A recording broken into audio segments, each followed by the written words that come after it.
چنانچہ ابن ماجہ کی روایت ہے، نبی صاحب نے ارشاد فرمایا یخرج ناس من المشرق فیوطئون للمہدی، کہ مشرق سے لوگ نکلیں گے جو امام مہدی کی راہ کو ہموار کریں گے۔ اب سعودی عرب کے مشرق میں تو ہمارا ملک بنتا ہے، اس کا مطلب یہ کہ جس کو ہم وادی سندھ کہتے تھے نا پرانا، وہاں سے لوگ اٹھیں گے۔ یہ پاکستان اور افغانستان کے درمیان کا ایک علاقہ بنتا ہے، اللہ ایمان والوں کو یہاں سے اٹھائیں گے اور پھر وہ امام مہدی کے آنے کی راہ ہموار کریں گے۔ بیت المقدس 3 مرتبہ فتح ہوا، ایک مرتبہ عربوں نے فتح کیا حضرت عمر لانو کے زمانے میں بغیر لڑائی کے، کافروں نے چابیاں ہی حوالے کر دی تھی۔ دوسری فتح پھر کردستان کا ایک نوجوان تھا جس کا نام تھا صلاح الدین ایوبی، اس نے صلیبی جنگیں لڑی اور کافروں سے بیت المقدس کو فتح کروا لیا۔ اب تیسری مرتبہ وہ پھر فتح ہوگا، اور ہمارا یہ گمان ہے کہ اللہ تعالیٰ یہ اعزاز پاکستان کے لوگوں کو عطا فرمائے انشاءاللہ۔ اس ملک کو اللہ نے بنوایا ہی اسی لیے ہے کہ اس ملک سے اللہ تعالیٰ نے ایسی فوج اٹھانی ہے، ایسے لوگ اٹھانے ہیں کہ جو دین کے لیے اٹھیں گے اور امام مہدی کی راہ کو ہموار کر دیں گے، ان کے لشکر کے فوجی بنیں گے۔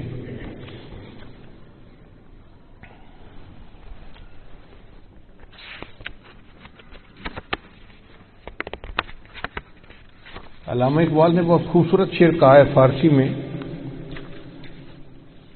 خضر وقت از خلوت دشت حجاز آید بروں۔ خضر وقت سے مراد امام مہدی۔ خضر وقت از خلوت دشت حجاز آید بروں، کاروان زی وادی دور و دراز آید بروں۔ یعنی زی عظیم یہ کارواں جو ہے نا یہ دور دراز سے آئے گا اور حجاز کے اندر آ کر یہ برآمد ہوگا۔ حدیث مبارکہ میں بھی ہے کہ امام مہدی آئیں گے مگر وہ چھپے ہوں گے، اپنے آپ کو چھپائیں گے۔ پہلے مدینہ طیبہ میں ہوں گے مگر وہ وہاں سے مکہ مکرمہ اس لیے آ جائیں گے کہ لوگ مجھے پہچان نہ لیں، چھپ رہے ہوں گے لوگوں سے کہ لوگ مجھے دیکھ نہ لیں، پہچان نہ لیں۔ لیکن جب مکہ مکرمہ میں وہ طواف کر رہے ہوں گے تو وہ حجر اسود کے قریب آئیں گے تو ایک غیب سے آواز آئے گی کہ لوگوں یہ مہدی ہیں، تم ان کی بیعت کر لو۔ تو لوگ ان کے ساتھ بیعت کر لیں گے اور پھر ان کے ساتھ ایک لشکر شروع ہو جائے گا۔ یہ لشکر ایسا ہوگا کہ جس نے بالآخر بیت المقدس کو فتح کرنا ہے۔ حدیث مبارکہ میں ہے کہ کالے جھنڈے یہ لے کر لوگ اٹھیں گے اور وہ اس کو جا کر بیت المقدس کے اندر گاڑیں گے، یعنی امام مہدی کے ہاتھ پہ اللہ تعالیٰ بیت المقدس کو فتح کروائیں گے۔ پھر امام مہدی موجود ہوں گے تو ان کی موجودگی میں حضرت عیسیٰ علیہ السلام بھی آئیں گے۔ دمشق کی ایک مسجد ہے، اس مسجد میں وہ نماز کے لیے کھڑے ہوں گے، تکبیر کہی جائے گی تو اتنے میں حضرت عیسیٰ علیہ السلام اس مسجد کے مینارے کے اوپر اتریں گے آسمان سے۔ تو امام مہدی ان کو کہیں گے جی کہ آپ نماز پڑھائیں، اور وہ امام مہدی کو کہیں جی کہ آپ نماز پڑھائیں۔ چنانچہ حضرت عیسیٰ علیہ السلام کے حکم پر امام مہدی نماز پڑھائیں گے۔ یہ اعزاز ملے گا ان کو کہ حضرت عیسیٰ علیہ السلام ان کے پیچھے نماز ادا کریں گے۔ اب حضرت عیسیٰ علیہ السلام نبی علیہ السلام کی شریعت کے مطابق یہاں پر زندگی گزاریں گے۔ یہ ان کے لیے بھی اعزاز کہ انہوں نے دعا مانگی تھی کہ اللہ مجھے اپنے محبوب کی امت میں ہونے کا شرف عطا فرما، تو اللہ نے ان کو آسمانوں پہ بلا لیا اور پھر اللہ ان کو دوبارہ بھیجیں گے تاکہ وہ اس شرف کو حاصل کر سکیں۔ پھر حضرت عیسیٰ علیہ السلام بیت المقدس آئیں گے۔ اتنے میں دجال بھی آ جائے گا۔ اب دجال جو ہے وہ پوری دنیا کے اندر کفر کو پھیلائے گا۔ اس کے پاس ٹیکنالوجی ایسی ہوگی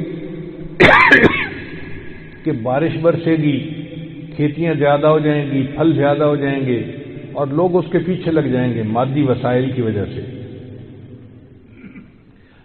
بلکہ حدیث پاک میں آتا ہے کہ اس کی پیروی کرنے والی عورتیں زیادہ ہوں گی، کیونکہ عورتوں میں مادیت پرستی زیادہ ہوتی ہے، چمک دمک ان کو زیادہ کھینچتی ہے، تو یہ دجال کے فتنے میں زیادہ گرفتار ہوں گی۔ پھر حضرت عیسیٰ علیہ السلام کو جب پتہ چلے گا تو وہ دجال کی پیچھا کریں گے کہ اس کو قتل کریں۔ اب دجال وہاں سے بھاگے گا، تو بھاگ کے کہاں جائے گا؟ وہ اسرائیل جائے گا، اور وہاں پر ایک جگہ ہے، اس کا نام ہے باب لد۔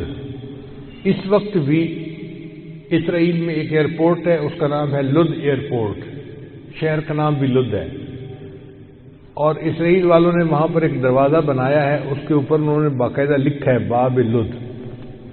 1400 سال پہلے نبی علیہ السلام نے فرما دیا کہ اس جگہ پر دجال پہنچے گا تو عیسیٰ علیہ السلام وہاں پر اس کو قتل کر دیں گے۔ بہت عرصہ میں یہ سوچتا رہا کہ دجال نے بھاگنا تھا تو کہیں پہاڑوں میں روپوش ہو جاتا، رشیا کے پہاڑ ہیں، دوسرے ملکوں میں پہاڑ ہیں، پہاڑی سلسلے تو بہت ہیں پوری دنیا میں، تو یہ مقام لد کا کیا معنی؟ بعد میں بات سمجھ میں آئی کہ لد کا جو ایئرپورٹ ہے نا وہ اسپیس پورٹ بھی ہے، یعنی وہاں سے جہاز بھی اڑتے ہیں اور وہاں سے خلائی گاڑیاں بھی اڑ کے خلا میں جاتی ہیں۔ اس کا مطلب یہ کہ دجال یہ چاہے گا کہ میں لد پہنچوں اور وہاں سے اسپیس شپ میں بیٹھ کے میں خلا میں چلا جاؤں، کیونکہ دنیا میں تو مجھے یہ نہیں چھوڑیں گے، تو میں یہاں دنیا سے چلا ہی جاؤں، تو اس کی کوشش یہ ہوگی کہ میں یہاں سے خلا میں چلا جاؤں، مگر اللہ تعالیٰ فضل فرمائیں گے اور عیسیٰ علیہ السلام اس کو اپنی فلائٹ لینے سے پہلے پہلے لد کے مقام پہ قتل کر لیں گے۔ پھر اس کے بعد عیسیٰ علیہ السلام بیت المقدس کے تخت پر بیٹھ کر پوری دنیا کے فیصلے کریں گے، پوری دنیا کی حکومت عیسیٰ علیہ السلام کے ہاتھ میں ہوگی۔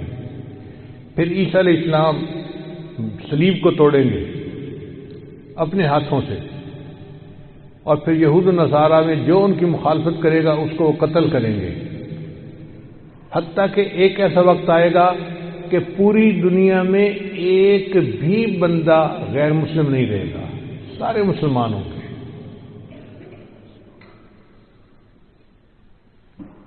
اس وقت اتنی برکتیں ہوں گی، حدیث پاک میں آتا ہے کہ ایک گائے کا دودھ پورے خاندان کے لیے کافی ہو جائے گا۔ اب یہ بات تو سمجھ میں آتی ہے، آج ایسی گائے بن گئی ہیں جو 100 لیٹر دودھ دیتی ہیں ایک دن میں۔ اب 100 لیٹر تو واقعی پورے خاندان کے لیے کافی ہے، 40-50 گھروں کے لیے کافی ہو جاتی ہے۔ یہ باتیں نبی صاحب نے اس وقت فرمائیں جبکہ لوگوں کو اس کا تصور بھی نہیں ہو سکتا تھا۔ میرے آقا صلی اللہ علیہ وسلم کی نگاہ کیسی تھی؟ یہ نگاہ نبوت تھی جو بہت دور دیکھ لیتی تھی، کہ 1400 سال پہلے بیٹھ کر ایسی باتیں کی جیسے آج اپنی آنکھ سے دیکھ کے کوئی بندہ بات کر رہا ہوتا ہے۔ پھر عیسیٰ علیہ السلام فوت ہو جائیں گے، اور اس کے بعد جو بگاڑ آئے گا نا وہ پرماننٹ بگاڑ ہوگا، اور اس کے بعد پھر قیامت قائم ہوگی علی شرار الناس، ان لوگوں پر جو سب سے زیادہ شریر لوگ ہوں گے۔ تو ایسے لگتا ہے حالات سے کہ قیامت کے بڑی بڑی نشانیاں پوری ہو گئیں، اب امام مہدی کے آنے کا وقت بہت قریب ہے۔ یہ جو حالات میں اتنی بڑی تبدیلی نظر آ رہی ہے نا، یہ کسی چیز کا پیش خیمہ ہے۔